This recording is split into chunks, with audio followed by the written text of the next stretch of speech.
bonjour à vous et bienvenue dans cette nouvelle vidéo de formation sur comment dépasser durablement et efficacement, bien sûr, le stress.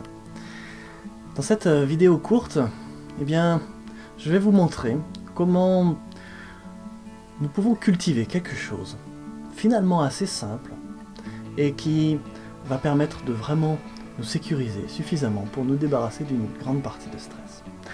Et pour commencer, je vais vous raconter simplement l'histoire d'une personne très sympathique que nous allons appeler Madame Y. Madame Y était une consultante brillante qui naviguait dans les sphères européennes, qui était souvent à Bruxelles, et qui était perçue comme vraiment quelqu'un de très assertive, de très assurée, et en même temps quelqu'un de très attentive aux autres, de compétente, etc. Voilà. Et voilà l'image qu'elle donnait autour d'elle, et du coup l'image aussi qu'elle avait d'elle-même, et effectivement c'était quelqu'un qui faisait un très bon travail. Voilà, Madame Y. Il se trouve que Madame Y était consultante et formatrice, et qu'elle employait une approche, une méthode, peu importe laquelle, une méthode à laquelle elle s'était formée, à laquelle elle croyait beaucoup, et elle y croyait d'autant plus que c'était cette méthode qui lui donnait quelque part son identité professionnelle. C'était ça qu'elle vendait, et c'était ça qu'elle pouvait mettre en avant comme étant sa source de compétence. Et donc si elle était compétente, c'était grâce à cela. Alors l'image et les compétences que montrait et que déployait Madame Y, qui étaient des choses très positives, et d'ailleurs très utiles à d'autres, cachaient simplement un problème majeur qui était une forte source potentielle de stress, et qui néanmoins était suffisamment caché pour que Madame Y ne l'ait pas suffisamment prise en considération assez tôt. Il se trouve que Madame Y investissait beaucoup de son temps, de son énergie, dans son métier. Voilà, c'était même l'essentiel finalement de sa vie. Là où elle était valorisée, c'était dans son métier. Là où elle sentait qu'elle existait, c'était dans son métier. Là où on lui envoyait des forts messages de reconnaissance, c'était dans son métier. Là où les choses avançaient, c'était dans son métier. Et donc, son identité, quand son cerveau avait besoin de savoir qui je suis, il allait chercher des représentations, et les représentations qui lui donnaient quelque chose de consistant, et en plus de très positif, c'était dans son métier. Alors, où est le problème ? Le problème était que Madame Y avait mis tous ses œufs dans le même panier. C'est un principe très simple quand on veut dépasser durablement le stress. Ne mettons pas tous nos œufs dans le même panier, au moins quand on peut éviter. Quand on peut avoir plusieurs paniers, répartissons les œufs dans plusieurs paniers. Il se trouve que dans sa vie affective, dans sa vie de couple, dans sa vie de mère, Madame Y n'était pas assurée du tout. Il se trouve que son mari n'était pas forcément toujours très doux, très respectueux à son égard. Il se trouve par ailleurs que son mari avait des vues par ailleurs justement, et que Madame Y le pressentait, elle avait une bonne intuition, et cela l'insécurisait énormément. Donc dès qu'elle n'était plus dans son cadre professionnel, à briller comme elle le faisait, et légitimement, dès qu'elle se retrouvait dans son cadre privé, elle n'avait plus du tout l'importance qu'elle avait par ailleurs. Elle n'avait plus du tout la reconnaissance. Elle n'avait plus du tout la sécurité affective qu'elle recherchait, qu'elle réclamait légitimement.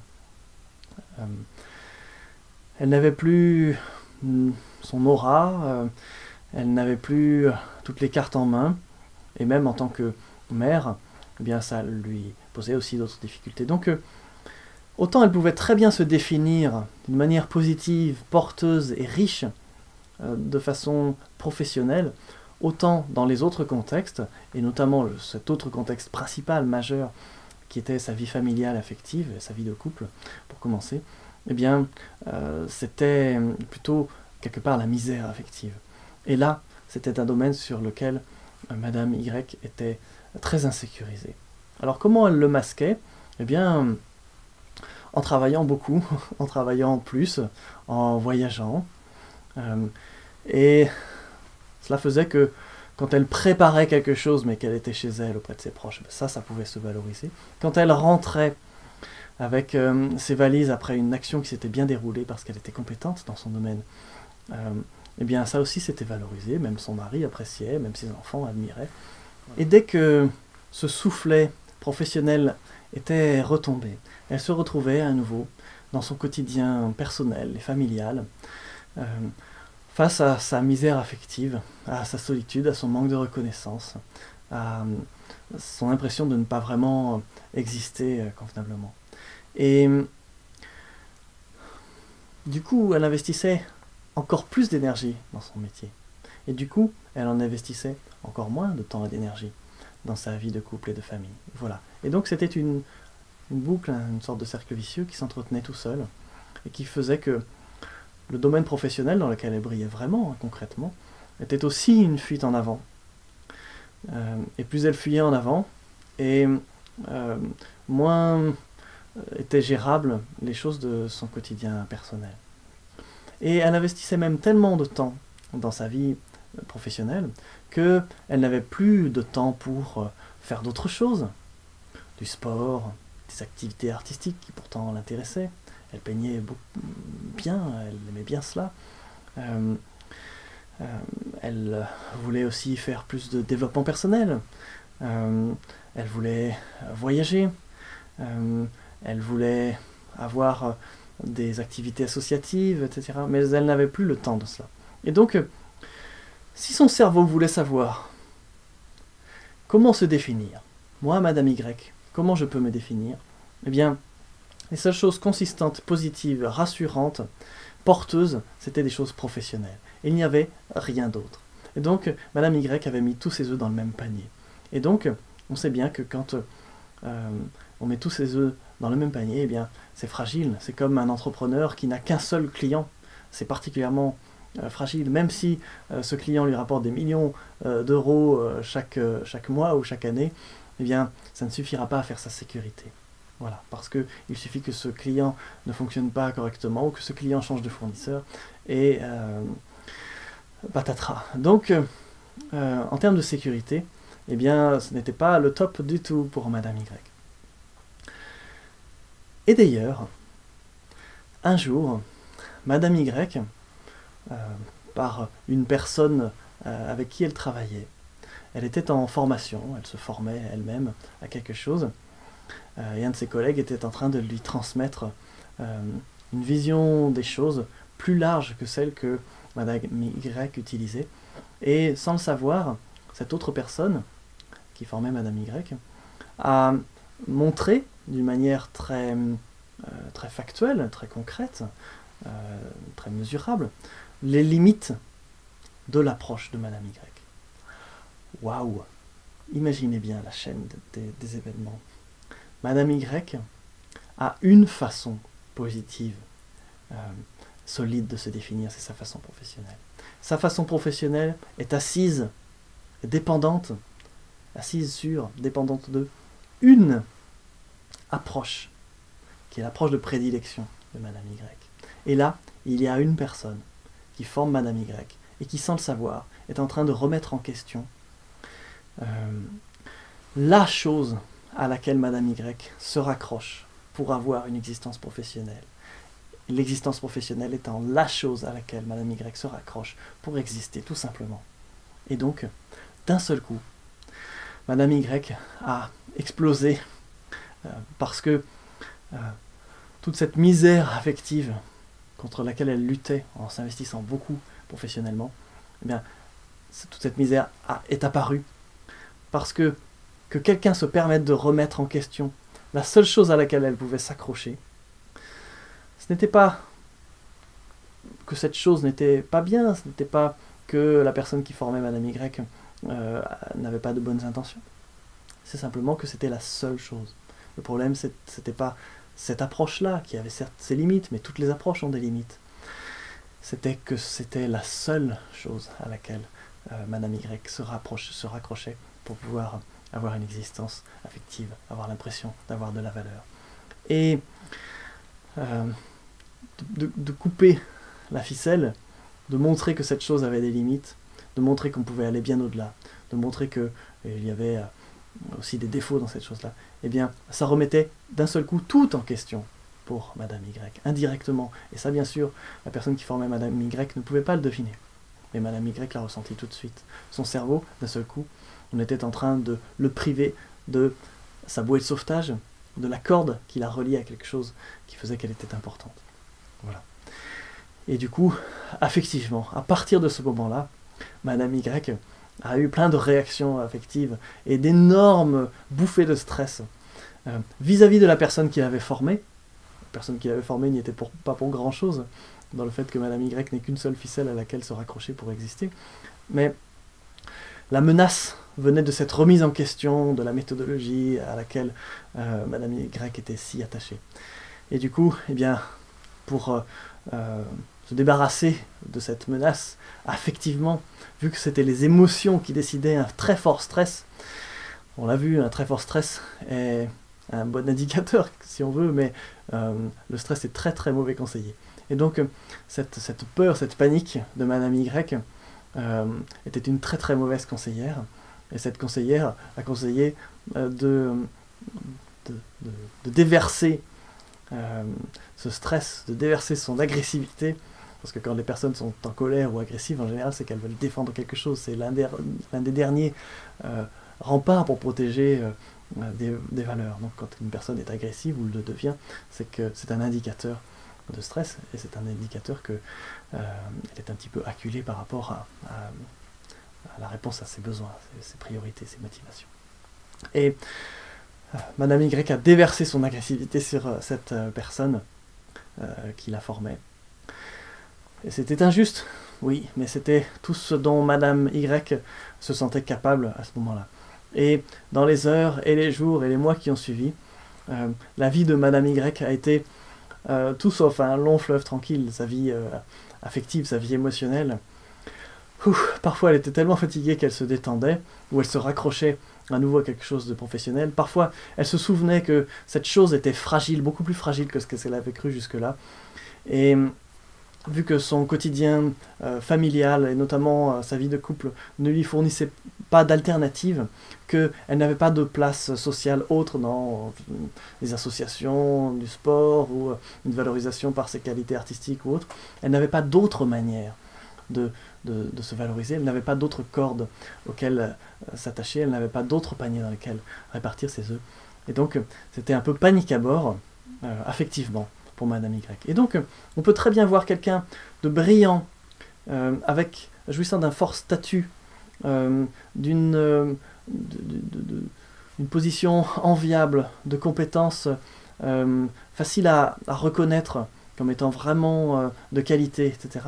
Voir une personne se décomposer pour 3 fois rien, juste pour cette petite considération à laquelle elle n'avait pas prêté attention, qui est ne pas mettre tous ses œufs dans le même panier, répartir ses œufs. Voilà. Si je m'attache à une seule corde, même si elle est en fait dans un métal précieux, et que cette corde m'apparaît comme fragile, alors ça génère énormément de stress. Énormément de stress. Voilà, parce que c'est identitaire. Qui je suis si je ne suis plus ça? Voilà.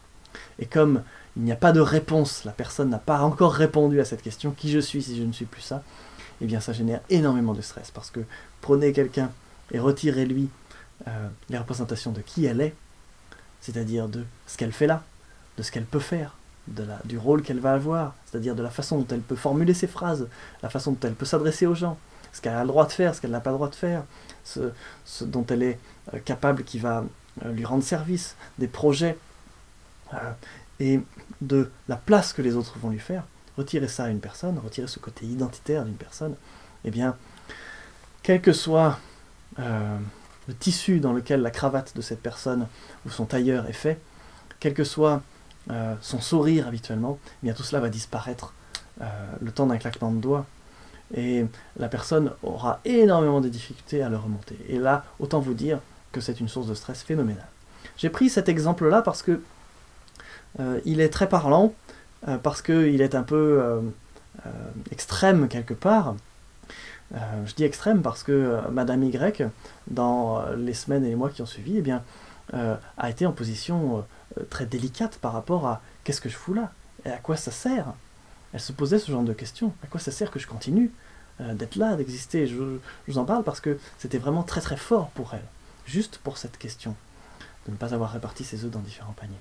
Voilà. Et donc, sans aller jusqu'à des cas extrêmes qui existent et qu'on peut aussi aider à résorber en prenant en considération ce dont je suis en train de vous parler, sans aller jusqu'à ces cas extrêmes, on peut prendre en compte cette histoire et prendre les devants pour diminuer drastiquement le stress. Souvent, le stress se déclenche parce que je n'ai pas d'alternative. Pas forcément au niveau identitaire, simplement au niveau d'organisation de mon agenda. Voilà, si je n'arrive pas à faire rentrer tel projet avant telle date, ça ne permettra pas d'enclencher telle chose. Si je n'arrive pas à bosser avec telle personne, ça ne me permettra pas de réaliser tel truc. Si je n'arrive pas à obtenir tel financement sur telle chose, voilà. Si mon cerveau ne perçoit pas d'alternative à la seule chose à laquelle il peut s'accrocher pour réussir une chose, eh bien, s'il perçoit que cette chose est fragile, eh bien ça va générer du stress. Voilà, parce qu'il ne sait pas s'y prendre. Et notre cerveau a besoin de savoir s'y prendre. À peu près avec tout ce que vous entreprenez, votre cerveau a besoin de savoir comment il va s'y prendre. Les personnes préfèrent une situation inconfortable à une situation d'incertitude. C'est une généralité, certes, mais c'est une généralité très facile à observer. En général, les personnes préfèrent encore une situation inconfortable pour elles, mais facile à déterminer, qu'une situation incertaine, où elles ne savent pas quel rôle elles auront, ce qu'elles auront à faire, ce qu'elles pourront faire, ce qu'elles ne pourront pas faire, etc., ce dont elles disposeront. Voilà. L'incertitude, le cerveau n'aime pas trop, et ça génère énormément de stress. Parce que ça ne répond pas, cette incertitude, eh bien, elle ne permet pas de répondre à des questions très concrètes. Qui je suis? Quel rôle je dois avoir?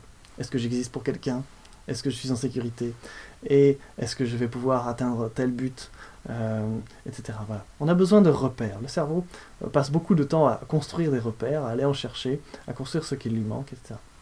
Et donc, si je n'ai qu'une seule chose et que cette chose est menacée, eh bien c'est normal que ça génère du stress. Et tout cela va avoir pour fonction de me refocaliser sur vite trouver quelque chose à quoi m'accrocher. Si je suis en train de grimper sur une paroi et qu'à un moment ma seule prise commence à lâcher, eh bien je ne vais pas penser à des choses qui par ailleurs pourraient m'intéresser, comme de la philosophie, des arts, des beaux projets ou une discussion marrante avec des copains il y a quelques jours. Non, la seule chose qui va focaliser mon esprit à ce moment-là, c'est vite trouver une autre prise.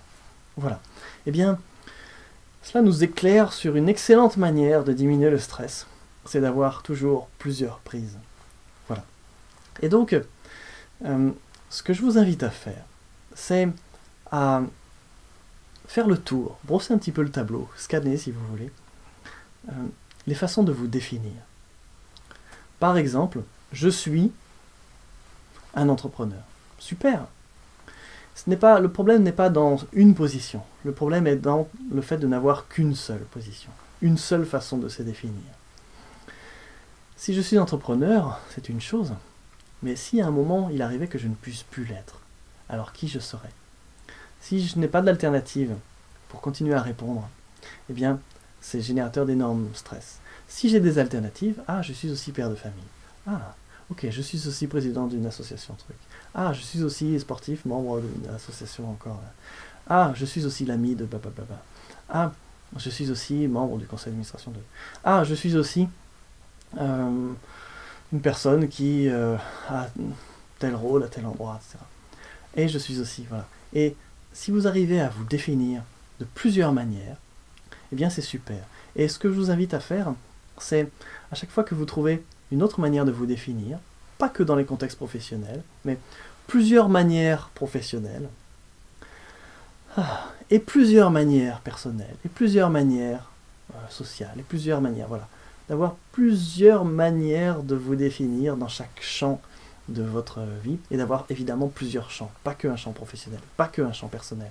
J'ai pris l'exemple de Madame Y, mais j'aurais pu prendre l'exemple de nombreuses autres personnes. J'ai beaucoup d'exemples professionnels, évidemment, parce que j'ai travaillé avec beaucoup de gens en coaching, en formation, en accompagnement de stratégie ou autre, sur des situations professionnelles, mais il y a aussi des situations personnelles, des personnes qui ne savent se définir que par le rôle qu'elles ont dans une famille. Et je suis la personne qui fait ceci et cela, qui repasse le linge, qui fait à manger, qui va chercher les enfants. Et je ne sais pas quoi que ce soit d'autre sur qui je suis d'autre. Or, une personne n'est pas qu'une personne qui fait du repassage des repas et qui va chercher les enfants à l'école. Une personne, si on gratte bien son expérience, on va trouver plein de pépites, on va trouver plein d'autres choses. Donc voilà, il y a un champ personnel, mais il y a aussi peut-être un champ professionnel, un champ social, un champ, plusieurs champs affectifs, plusieurs champs autres, et aussi le fait d'exister en tant que soi, parce qu'on peut aussi se réaliser, être autonome, sans trop avoir de gens autour de soi, etc. Voilà.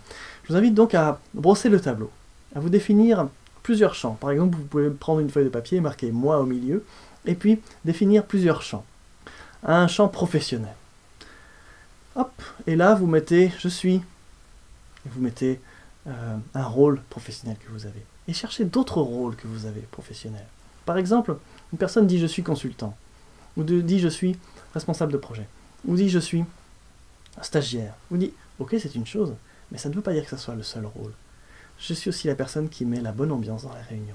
Ah, ça c'est un rôle. Ok, ce n'est pas marqué sur la fiche de paye, mais c'est un rôle qui est très important, et pour lequel vous obtenez de la reconnaissance. Je suis aussi la personne qui trouve la solution quand on a un problème matériel. Je suis aussi la personne à qui on vient de parler, je suis la confidente. Je suis aussi, voilà, trouvez-vous plusieurs rôles professionnels. Pas que celui qui est marqué sur votre contrat de travail. Si vous avez une vie professionnelle. Si vous n'avez pas une vie professionnelle officielle, c'est-à-dire avec un contrat de travail, peut-être que vous avez une vie associative. Voilà, et ça c'est un autre champ. Eh bien, allez chercher plusieurs rôles dans cet autre champ. C'est bien d'être président d'une association, mais en soi ça ne fait pas tout. Peut-être que le rôle le plus important qu'on a dans cette association, c'est simplement de détendre l'atmosphère, ou de rassurer les gens, ou un rôle autre. Voilà. Peut-être que vous allez trouver d'autres champs. Par exemple, vous en tant que sportif, vous en tant que artiste, vous en tant que diffuseur d'informations sociales par des blogs, etc., qui ne rentrent ni dans un champ directement professionnel, ni dans un champ associatif, ni dans un champ artistique, ni sportif, autre chose. Voilà, un champ dans lequel vous vous réalisez aussi, et qui définit très bien aussi qui vous êtes. Voilà, et dans ce champ, vous avez peut-être un rôle ou plusieurs rôles. Je vous invite vraiment à faire ça, et à chaque fois, à aller chercher des images de situations dans lesquelles vous jouez vraiment ce rôle. Voilà. Pourquoi prendre le temps d'aller chercher des représentations? Parce que ça les mobilise. Vous savez, c'est comme si on avait des choses au fond de vieux tiroirs et qu'on demande au cerveau d'aller ouvrir les tiroirs. Et parfois, on retrouve des pépites. Ces pépites, eh bien, on les possédait, elles étaient déjà à nous. Mais c'est pas parce qu'elles étaient à nous qu'on les utilisait. Parfois, posséder, c'est une chose, mais utiliser ce qu'on possède, c'est autre chose. Donc, allez chercher des représentations, des images de différentes situations. Des images, des mots, des sensations, de différentes situations qui définissent chacune un des rôles qui vous a défini. Faites ça sur tous les rôles qui vous définissent, que vous avez notés. Peut-être qu'il peut vous venir au fil de l'eau encore d'autres rôles. Votre feuille va continuer à se compléter. Peu importe si elle ressemble à un brouillon, peu importe qu'elle ressemble à une œuvre d'art. L'important, c'est que vous ayez rassemblé de nombreuses façons de vous définir et que, en face de chaque façon, vous ayez plusieurs images, plusieurs sensations, des mots-clés, des choses comme ça. Voilà. Ça veut dire que votre cerveau aura toutes ces informations disponibles et non pas poussiéreuses au fond d'un tiroir, vraiment disponibles. Et si pour lui c'est disponible, eh bien il peut vous définir de plein de manières différentes. Et s'il peut vous définir de plein de manières différentes, eh bien, vous pouvez être en sécurité. Si jamais n'importe laquelle de vos définitions était menacée, ça ne veut pas dire que ça ne générerait pas du tout de stress. Ça veut dire que vous pourriez retomber sur vos pattes. Ça veut dire que vous pourriez, comme les chats, vous pourriez vous accrocher à de nombreuses autres branches. Voilà. C'est-à-dire que vous pouvez garder une existence, vous pouvez garder une consistance, vous pouvez garder une marge de manœuvre, vous avez des alternatives, vous avez des possibilités, vous avez du ressort. Et quand on a cela, non seulement on peut s'accrocher à d'autres prises, et donc ça en soi, ça fait énormément diminuer le stress, parce que ça fait diminuer l'insécurité, ça le remplace par de la sécurité, Mais en plus, on fait un apprentissage. Cet apprentissage, c'est « Ah oui, j'ai du ressort ». Non seulement on a du ressort, mais en plus on sait qu'on a du ressort. Et savoir qu'on a du ressort, eh bien ça aussi, ça sécurise. Et ça fait énormément de bien. Parce que ça diminue le stress. Voilà. Parfois, je vais dans des situations qui sont nouvelles pour moi et dans lesquelles je ne suis pas sûr d'être à la hauteur, parce que c'est nouveau pour moi. Et néanmoins, je sais que je peux apprendre vite. Je sais que je peux retomber sur mes pattes. Je sais que si ça ne marche pas, je continuerai d'exister, de pouvoir obtenir de la reconnaissance par ailleurs, etc. Je sais que, voilà, un certain nombre de garanties. J'y vais avec un filet. Un petit peu comme les trapézistes.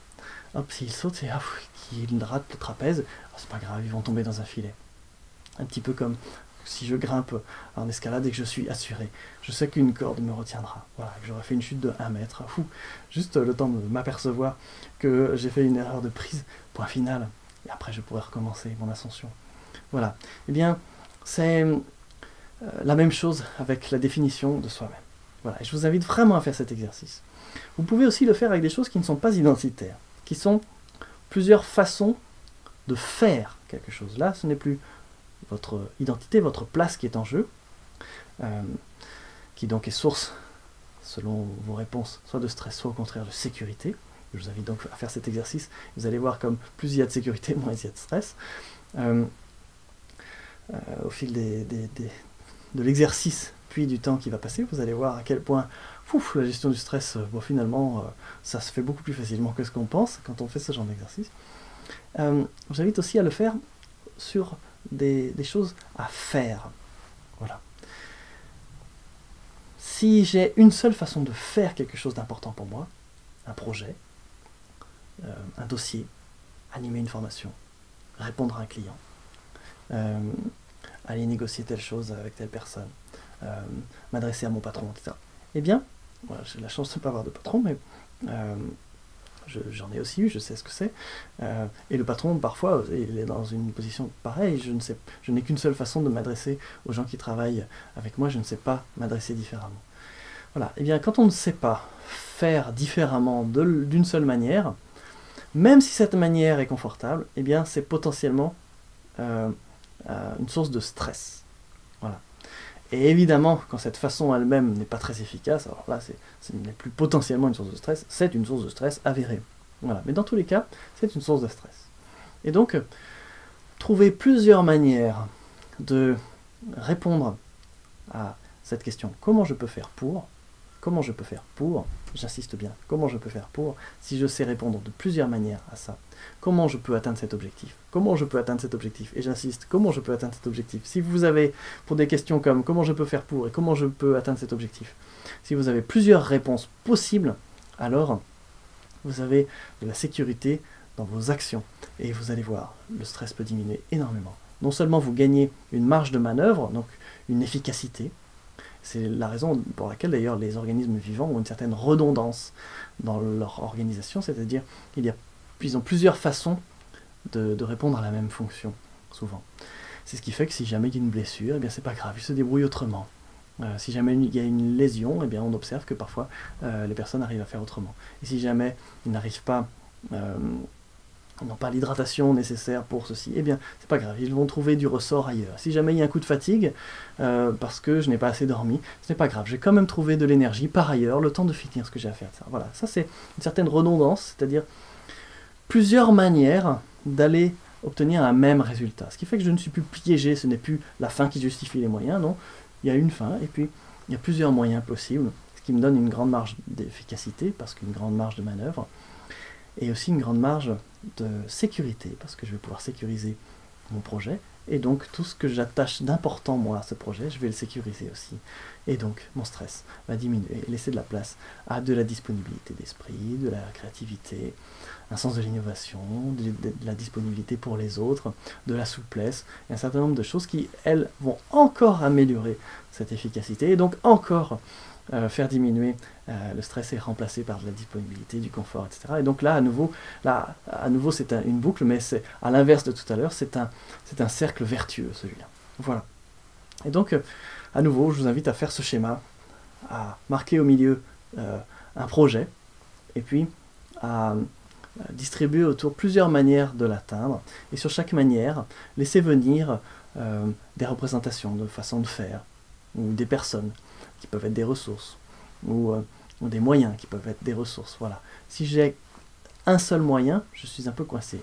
S'il me vient à l'esprit plusieurs moyens, même si à terme je n'en aurais utilisé qu'un, ça peut arriver, le fait de savoir que j'en ai plusieurs, ça va me sécuriser et diminuer le stress. Voilà. Alors peut-être que ce stress n'était pas toujours identifié comme tel parce qu'il était petit, mais chroniquement, on l'a déjà vu dans une autre vidéo, chroniquement, ce stress-là peut me coûter très cher. Et puis peut-être qu'un petit stress ici, puis un petit stress sur un autre dossier, puis un petit stress sur un autre dossier, puis un petit stress sur un autre dossier, cumulé, ça fait un gros stress à gérer par un seul et même organisme. Mais le gros stress, je ne saurais pas trop d'où il sort, évidemment, parce qu'il n'est pas attribué à un seul problème, mais c'est la somme de plein de petits stress. Et donc plus difficile en plus à identifier. Donc c'est vraiment important, même pour des petites choses, des petites tâches, de cultiver votre réservoir de représentation d'alternatives sur les façons de faire, d'alternatives sur les moyens dont vous disposez, d'alternatives sur les ressources à mettre en œuvre, etc. Voilà, donc comment faire pour plusieurs alternatives. Comment atteindre tel objectif? Plusieurs alternatives. Si vous faites ça, eh bien, votre stress chronique va diminuer et votre stress local va diminuer aussi, drastiquement. Voilà. Donc, le faire à la fois pour des choses plutôt identitaires, plutôt sur vos valeurs, plutôt sur qui vous êtes, votre rôle, etc. Et le faire sur vos actions. Eh bien, si vous faites ces deux exercices-là, vous allez non seulement beaucoup augmenter votre marge de manœuvre, donc augmenter votre efficacité, donc augmenter votre satisfaction, votre détente, ce qui va remplacer d'autant plus le stress, mais en plus diminuer le stress perçu par le cerveau, parce qu'ayant des alternatives, ça va le sécuriser. Et quand on augmente la sécurité pour le cerveau, eh bien, on diminue drastiquement et durablement le stress. Voilà. J'en ai fini pour cette vidéo. Je vous invite à bien faire ces petites choses sur des bouts de papier, sur des nappes en papier, sur une tablette de temps en temps, ou simplement dans votre esprit, pour multiplier les ressources auxquelles vous avez accès, pour diminuer drastiquement le stress et pour profiter de tout le confort que ça va vous procurer. Voilà, nous avons parcouru ensemble, à travers les différentes vidéos, tout un cheminement pour partir de d'où nous vient ce stress dans l'histoire de l'évolution. Quelle est cette zone dans laquelle on s'en protège le plus facilement, la zone de confort? Quelle est cette zone autour qui nous permet d'augmenter, d'aller apprendre des nouvelles choses qui vont, au bout d'un moment, devenir partie de cette zone de confort, qui va donc augmenter, donc qui va nous permettre d'être dans un confort de plus en plus grand, dans un nombre de situations avec des personnes et avec des enjeux de plus en plus grands, de plus en plus larges. Voilà.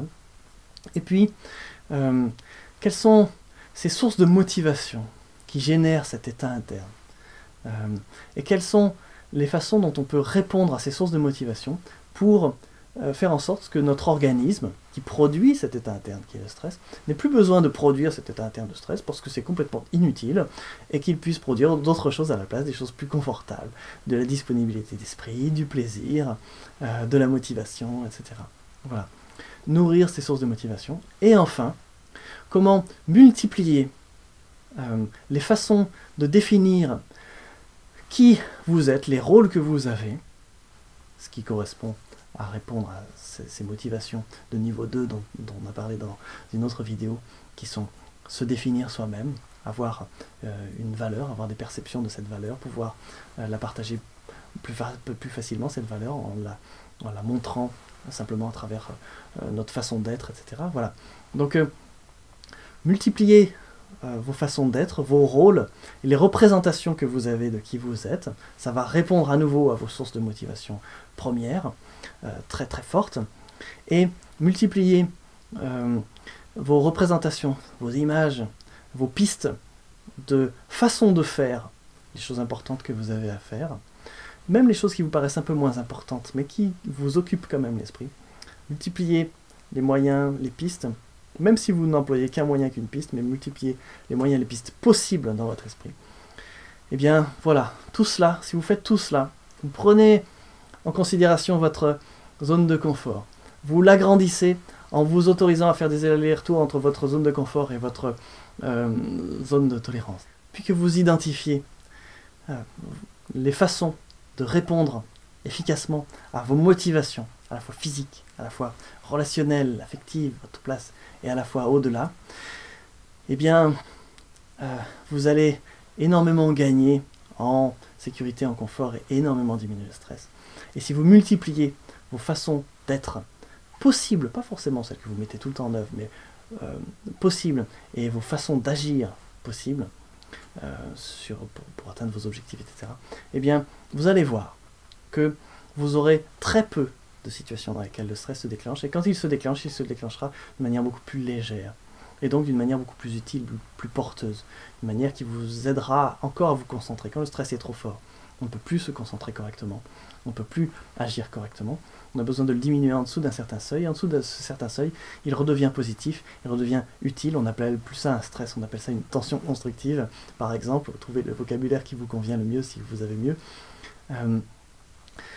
et cela, ça vous portera pour continuer à avancer en continuant à faire évoluer votre zone de confort.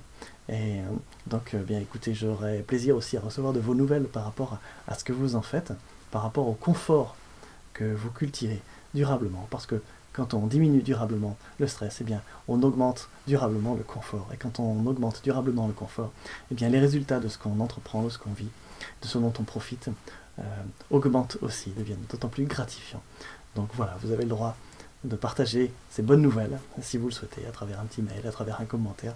Ça me fera très plaisir, mais vous n'êtes pas obligé, évidemment. Vous avez simplement le droit de le faire, si cela vous convient. Soit rapidement, soit au fur et à mesure de ce que vous ferez avec cette vision constructive de la façon dont on peut dépasser le stress. Voilà, merci donc d'avoir suivi cette vidéo, merci d'avoir suivi ce parcours de formation sur comment dépasser durablement le stress. Je vous invite vraiment à vous approprier tout cela et à profiter de plus en plus agréablement, de plus en plus durablement de ce confort qui remplace le stress, de ce côté constructif qui caractérise les personnes qui dépassent efficacement le stress, et de ces résultats gratifiants, plaisants, agréables, dont vous allez pouvoir profiter, que vous allez pouvoir savourer, que vous allez pouvoir partager. Et d'ailleurs, vous pourrez les partager aussi à travers un petit commentaire, un petit mail, si vous le souhaitez évidemment. Ça me fera plaisir de savoir comment vous mettez cela en œuvre dans vos propres situations, ce que vous en tirez comme bénéfice dans vos propres situations. Voilà, ce sera un grand plaisir si vous souhaitez partager ça aussi. Pour ce qui me concerne, eh bien, je vous souhaite donc une très bonne continuation. J'aurai grand plaisir à continuer à partager un certain nombre de ressources avec vous, et donc peut-être à très bientôt.